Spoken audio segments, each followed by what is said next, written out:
नमस्कार मंडळी. हे बघा, हे आपलं दादर स्टेशन आणि आमची ही रोज दुकानात जाण्यापूर्वीची रोजची ही गडबड. दादर म्हणजे तुम्ही कोणत्याही वेळेला या, तुम्हाला कायम गर्दीच मिळते. कारण फक्त इथे स्थानिकच नाही तर तुमच्या आमच्यासारखी बरीच जणं आपल्या रोजच्या खरेदीसाठी इथे आलेले असतात. होलसेल रिटेल सगळ्यासाठीच दादरला आपण गर्दी घेतो. साधं फुलं जरी घ्यायची म्हटली तरी लोक लांबून लांबून दादरला येतात. तुम्ही दादरला आलात ना की तुम्हाला बघा स्टेशन बाहेर अशा छान गावच्या भाज्या मिळतात. भाजी ना फक्त दादरला तुम्हाला घ्यायची असेल तर अशा ह्या गावच्या ज्या भाज्या असतात ना ह्याच फक्त त्या बायकांकडून घ्यायच्या. बाकी तुम्ही ज्या बाकीच्या ज्या आपल्या भाज्या असतात नाही का त्या दादरला नाही घ्यायच्या, कारण त्याच्यामध्ये तुम्हाला किलो मागे भरपूर घट पडते आणि शेवटी आपल्याला वाटतं दादरला येऊन स्वस्त मिळालं, पण ते घरी गेल्यावर कळतं की वजनामध्ये फार फरक आहे. फुलं पण जर तुम्हाला कोणत्या सणासाठी घ्यायची असेल ना तर 2-3 दिवस अगोदर येऊन तुम्ही फुलांची खरेदी करा, कारण फुलांचा रेट हा आदल्या दिवशी तुम्हाला अक्षरशः डबल मिळालेला असतो आणि ही माणसं तुम्हाला काहीच कमी करत नाही. ते सरळ म्हणतात की घ्यायचं तर घ्या किंवा नका घेऊ, असं त्यांचा तेव्हा एक तुम्हाला ॲटिट्यूड मिळतो. त्यामुळे फुलं जर घ्यायची असेल ना तर तुम्ही एक 2-3 दिवस अगोदर करा. छान फुलं आणि चांगल्या रेटमध्ये सुद्धा मिळतात. नाहीतर मग आदल्या दिवशी येऊन आपली शेवटी फसगतच होते. हे हे बघा, इथून तुम्ही सरळ गेलात ना तर समोर तुम्हाला दादर स्टेशनमधून बाहेर पडल्यावर फुल मार्केटच्याकडून सरळ आलात की समोर तुम्हाला आपला जो कबूतरखाना पूर्वीचा होता तो तुम्हाला मिळेल. म्हणजे दादरची ती ओळख आहे की कबूतरखाना म्हणून. आता तो बंद करण्यात आलेला आहे सगळ्यांसाठी. तर बघा, इथे आपला हा जुना कबूतरखाना होता.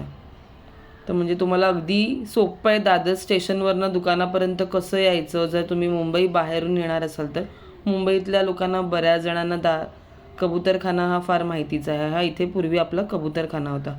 आणि इथून एक आपलं मारुती मंदिर लागतं, गोल मारुती मंदिर ह्याला म्हणतात. ते हे खूप जुनं मंदिर आहे. म्हणजे मी अगदी माझ्या लहानपणीसुद्धा माझ्या आईबरोबर जेव्हा दादरला यायचे भाज्या घ्यायला तेव्हा आम्ही ह्या म्हणजे मारुतीच्या दर्शनाला नक्की आवर्जून यायचो.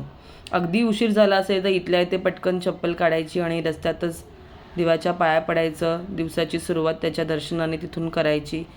पण तिथून ॲक्च्युली मन भरत नसतं. जेव्हा तुम्ही आतमध्ये जाऊन देवाचं दर्शन घेता तेव्हा खरं तर खूप वेगळं, अगदी 1 मिनिटासाठी का होईना, पण जेव्हा तुम्ही ते दर्शन घेता तर तुम्हाला खूप छान वाटतं, खूप रिलीफ वाटतं. म्हणजे कोणत्याही मंदिराचा भाग आहे हा.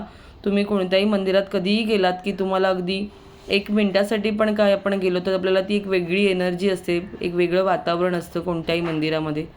तुम्ही जाऊन दर्शन घेतलं की बरंचसं तुमच्या मनावरचं मळब निघून जातं. खूप छान फ्रेश आणि आनंदी वाटतं आणि छान अशी सुरुवात होते. तुम्ही तिथे गेलात की तुम्हाला गणपती बाव झालं, नंतर आपले शंकर बाप्पा आहेत, स्वामी समर्थ आहेत, दत्तगुरू आहेत, सगळ्यांचं छान दर्शन होतं आणि तुमच्या दिवसाची छान अशी सुरुवात होते. आणि इथून आपलं मंदिर एक अजून मंदिराचं दर्शन झालं की 5 ते 7 मिनटावर आपलं दुकान आहे.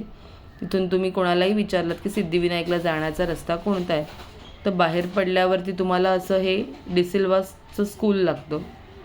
डिसिल्वा स्कूलची फ्रंट साईड आहे.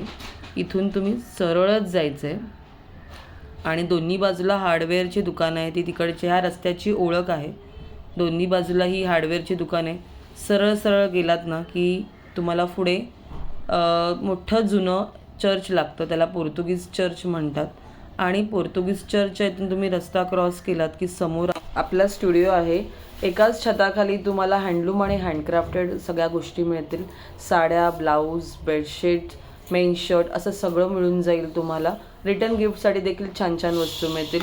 अजून काहीही तुम्हाला ॲड्रेसबद्दल प्रश्न असेल तुम्ही आमच्या नंबरवरती नक्की संपर्क करा. धन्यवाद. श्री स्वामी समर्थ.